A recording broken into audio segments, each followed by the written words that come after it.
Hello friends, आप सभी का बहुत बहुत स्वागत है। आज का टेस्ट काफ़ी इंपॉर्टेंट होने वाला है। ये एसएसटी का टेस्ट है, यानी सामाजिक अध्ययन।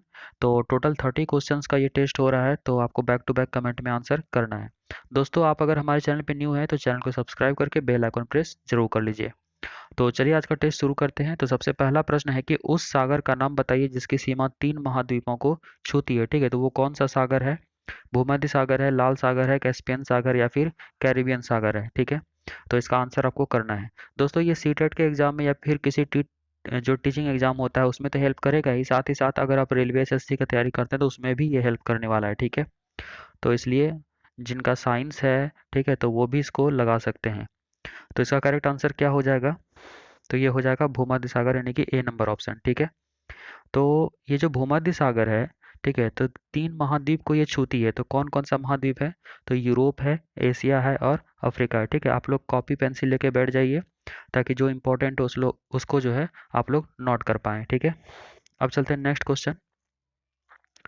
इसमें कहता है कि मृत सागर यानी कि डेड सी को मृत सागर इसलिए कहा जाता है क्योंकि, ठीक है, तो डेड सी को मृत सागर क्यों कहा जाता है? क्योंकि इसका पानी जो है खारा है। ठीक है, इसमें कोई जलीय जीवन नहीं है। यह नौचालन के लिए जो है उपयुक्त नहीं है। इसमें लहरें नहीं उठती हैं। ठीक है, तो क्या करेक्ट हो जाएगा? आप लोग जल्दी जल्दी इसका आंसर कीजिए। बहुत बढ़िया।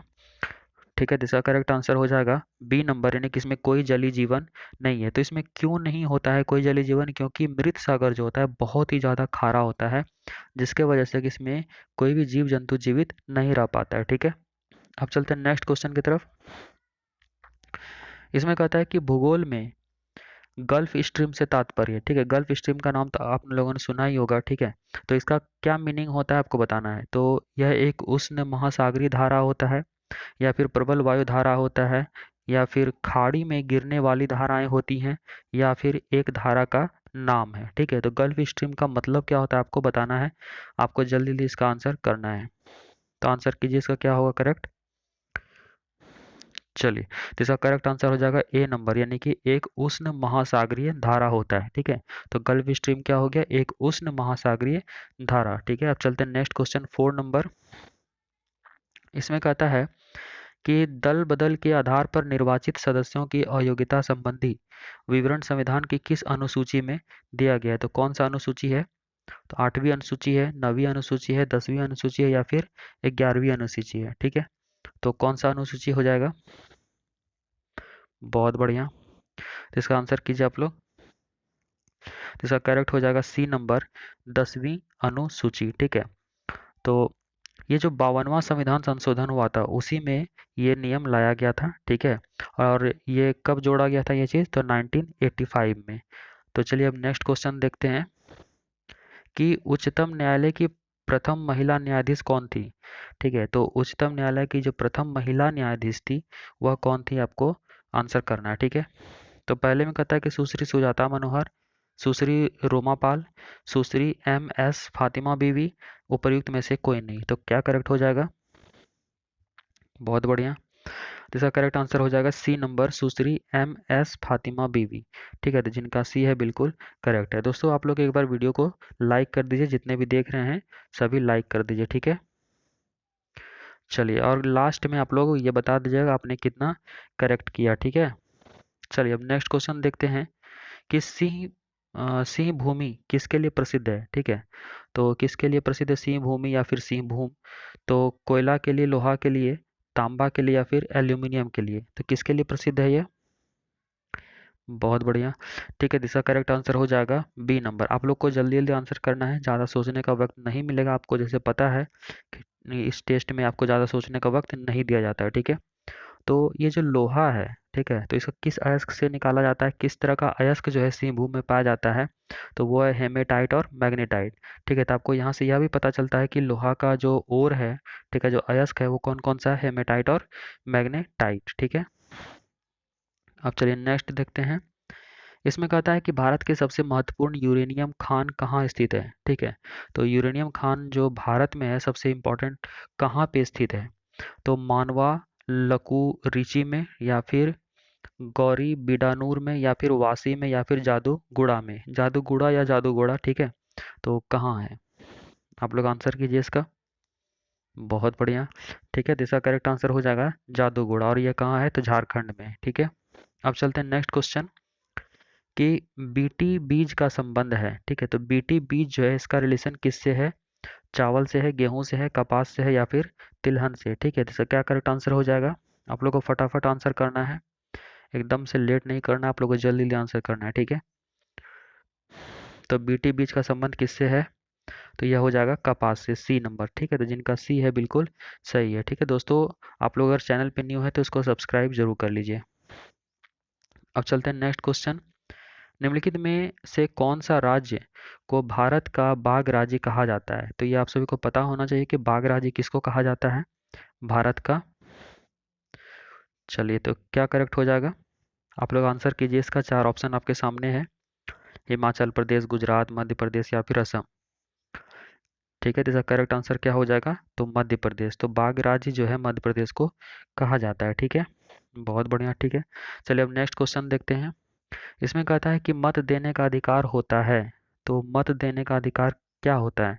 राजनीतिक अधिकार होता है, नागरिक अधिकार होता है, आर्थिक अधिकार होता है या फिर कानूनी अधिकार होता है? तो कौन सा अधिकार होता है मत देने का? आप लोग आंसर कीजिए इसका, ज़्यादा लेट नहीं करना है दोस्तों। और एक बार सभी वीडियो को लाइक कर दीजिए, जितने भी देख रहे हैं वीडियो को लाइक कर दीजिए। तो 10 का करेक्ट आंसर क्या हो जाएगा? डी नंबर, कानूनी अधिकार। ठीक है, यानी कि मत देने का अधिकार क्या होता है? तो यह होता है कानूनी अधिकार। ठीक है, अब चलते हैं नेक्स्ट क्वेश्चन। नाना साहब के नाम से कौन प्रसिद्ध था? ठीक है, तो नाना साहब के नाम से कौन प्रसिद्ध था आपको बताना है। बाजीराव प्रथम, बालाजी बाजीराव, बालाजी विश्वनाथ या फिर माधवराव? ठीक है, तो क्या करेक्ट हो जाएगा इसका आंसर? नाना साहब के नाम से कौन प्रसिद्ध था, यानी नाना साहब किनको कहा जाता था? तो बालाजी बाजी राव। ठीक है, तो जिनका बी है बिल्कुल करेक्ट है। ठीक है, अब चलते हैं नेक्स्ट क्वेश्चन की तरफ। इसमें कहता है कि मंत्रिमंडल सामूहिक रूप से उत्तरदायी है। तो किसके प्रति उत्तरदायी है? राष्ट्रपति के प्रति या फिर प्रधानमंत्री के प्रति या लोकसभा के प्रति या फिर राज्यसभा के प्रति? तो किसके प्रति उत्तरदायी है मंत्रिमंडल? जल्दी से आंसर कीजिए आप लोग, बहुत बढ़िया। ठीक है, इसका करेक्ट आंसर हो जाएगा लोकसभा के प्रति। तो जिनका सी है बिल्कुल करेक्ट। आप लोगों को जल्दी आंसर करना है, लेट बिल्कुल भी नहीं करना है। ठीक है, चलिए नेक्स्ट क्वेश्चन है कि भारत में संसद की संयुक्त बैठक की अध्यक्षता निम्नलिखित में से कौन करता है? तो भारत में जो संयुक्त बैठक की अध्यक्षता है, ठीक है, संयुक्त बैठक कौन बुलाता है? राष्ट्रपति। तो इसकी अध्यक्षता कौन करता है वो आपको बताना है। ठीक है, तो आप लोग जल्दी जल्दी आंसर कीजिए इसका। ए में कहता है दोनों सदनों द्वारा निर्वाचित व्यक्ति, या फिर परिषद का अध्यक्ष, या फिर अध्यक्ष जो है लोकसभा का होता है वो, या फिर उपाध्यक्ष जो होता है लोकसभा का वो। ठीक है, बहुत बढ़िया, आप लोग आंसर कीजिए। तो इसका करेक्ट आंसर हो जाएगा सी नंबर, यानी कि लोकसभा का अध्यक्ष। ठीक है, चलिए अब नेक्स्ट क्वेश्चन देखते हैं। इसमें कहता है कि 1909 के मार्ले मिंटो सुधार। ठीक है, तो मार्ले मिंटो सुधार कब हुआ था? तो 1909 में। तो किस कारण से यह विख्यात है ये आपको बताना है। ठीक है, तो मार्ले मिंटो सुधार जो 1909 में हुआ था, किस कारण से विख्यात था? तो पृथक निर्वाचन मंडल के कारण, प्रांतीय स्वशासन के कारण, प्रांतीय द्वितंत्र के कारण या फिर संघवाद के कारण? आप लोग आंसर कीजिए इसका। तो इसका करेक्ट आंसर हो जाएगा ए नंबर, पृथक निर्वाचन मंडल। ठीक है, पृथक निर्वाचन मंडल के कारण ही मार्ले मिंटो सुधार जो 1909 में आया था उसी के लिए विख्यात है। ठीक है, चलिए दोस्तों, एक बार वीडियो को आप लोग लाइक कर दीजिए और चैनल पर नए हैं तो सब्सक्राइब जरूर कर लीजिए। दोस्तों एक बात आपसे कहना था कि अगर आप सारे एसएसटी का प्लेलिस्ट, मतलब जितना भी इसके पहले का टेस्ट हुआ है तो उसको आप प्लेलिस्ट में जाके देख सकते हैं। ठीक है, चलिए अब ये 50 नंबर क्वेश्चन क्या कहता है कि अकबर द्वारा बनवाए उपासना भवन। तो ये किसने बनवाया था? तो अकबर ने क्या बनवाया था? तो उपासना भवन। तो इसका नाम क्या था, यानी कि और क्या नाम था वो आपको बताना है। ठीक है, तो क्या हो जाएगा इसमें करेक्ट आंसर? दीवाने खास, दीवान ए आम, या फिर इबादत खाना या बुलंद दरवाजा? ठीक है, जल्दी जल्दी आंसर कीजिए इसका। ठीक है, तो इसका करेक्ट आंसर क्या हो जाएगा? तो इबादत खाना। ठीक है, तो उपासना भवन को इबादत खाना के नाम से भी जाना जाता था, या फिर इबादत खाना को उपासना भवन के नाम से भी जाना जाता था। ठीक है, तो आप लोग रिवर्स भी याद कीजिए। ठीक है, चलिए अब चलते हैं नेक्स्ट क्वेश्चन। इसमें कहता है कि चंद्रगुप्त मौर्य के बाद, ठीक है, तो मौर्य सिंहासन पर निम्नलिखित में से कौन बैठा था? तो आप लोग इसका आंसर कीजिए। कौन बैठा था? बिंबिसार बैठा था, अशोक बैठा था, या फिर बिंदुसार बैठा था, या फिर विष्णुगुप्त बैठा था? क्या करेक्ट हो जाएगा? बहुत बढ़िया, आप लोग आंसर कीजिए जल्दी जल्दी। तो यह हो जाएगा बिंदुसार, ठीक है। तो चंद्रगुप्त मौर्य के बाद मौर्य सिंहासन पे कौन बैठा? तो बिंदुसार बैठा था, ठीक है। टेस्ट देने के बाद आप लोग एक बार फिर से देखिएगा, ठीक ठीक है, क्योंकि ये वीडियो जो है टेस्ट का काफ़ी इंपॉर्टेंट है। चलिए, अब नेक्स्ट क्वेश्चन है कि निम्नलिखित में से वह व्यक्ति कौन है जिसका नाम देवनाम प्रियदर्शी था? ठीक है, तो देवनाम प्रियदर्शी किसका था, नाम आपको बताना है, ठीक है। तो मौर्य राजा अशोक का नाम था, यानी कि मौर्य राजा अशोक को देवनाम प्रियदर्शी बुलाया जाता था, या फिर मौर्य राजा चंद्रगुप्त मौर्य को, या गौतम बुद्ध को, या फिर भगवान महावीर को? तो इन चारों में से क्या करेक्ट हो जाएगा? बहुत बढ़िया। तो इसका करेक्ट आंसर हो जाएगा मौर्य राजा अशोक, ठीक है। तो मौर्य राजा अशोक को देवनाम प्रियदर्शी के नाम से भी बुलाया जाता था, ठीक है। चलिए, अब नेक्स्ट क्वेश्चन देखते हैं।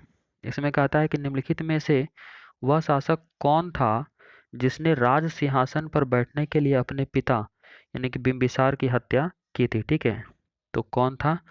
तो अशोक, अजातशत्रु, कनिष्क, या फिर सिमुक? ठीक है, आप लोगों को पता होना चाहिए ये चीज। बहुत बढ़िया। तो इसका करेक्ट आंसर हो जाएगा अजातशत्रु, बी नंबर, ठीक है। तो जिनका बी है बिल्कुल करेक्ट है। चलिए, अब नेक्स्ट क्वेश्चन देखते हैं। आप लोग इसी तरह से रेगुलर टेस्ट लगाइए। इसमें कहता है कि दिल्ली का वह सुल्तान कौन था जिसकी मृत्यु पोलो खेलते हुए हुई थी? बहुत अच्छा, बहुत इंपॉर्टेंट क्वेश्चन है ये, ठीक है। तो दिल्ली का सुल्तान बताना है जिसकी मृत्यु पोलो खेलते हुए हुई थी, ठीक है। कुतुबुद्दीन ऐबक, अलाउद्दीन खिलजी, फिरोज शाह तुगलक, या फिर गयासुद्दीन तुगलक? ठीक है, तो क्या करेक्ट आंसर हो जाएगा? बहुत बढ़िया, आप लोग आंसर कीजिए इसका। तो यह हो जाएगा कुतुबुद्दीन ऐबक, यानी कुतुबुद्दीन ऐबक की मृत्यु जो है पोलो खेलते हुए हो गई थी, जो कि दिल्ली का सुल्तान था, ठीक है। चलिए, नेक्स्ट क्वेश्चन कहता है कि तराइन की पहली लड़ाई निम्नलिखित में से किनके बीच हुई थी?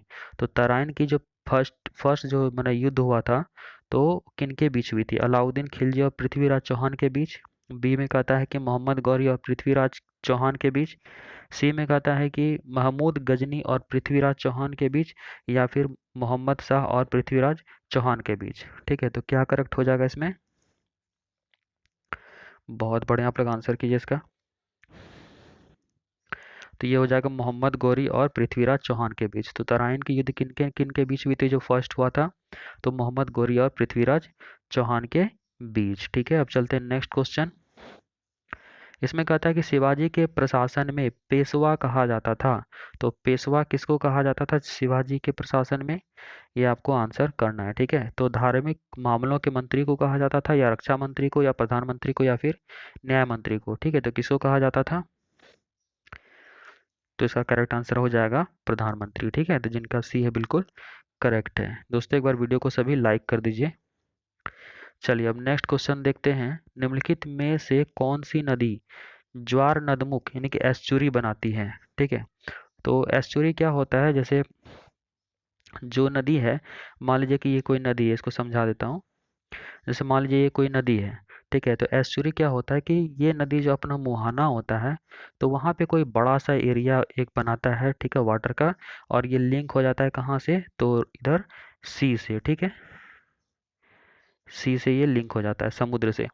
और ये नदी, ये जो बड़ा सा एरिया ये बनाता है वाटर का, यही कहलाता है एस्चुरी, ठीक है। तो आई होप कि आप लोग समझ गए होंगे।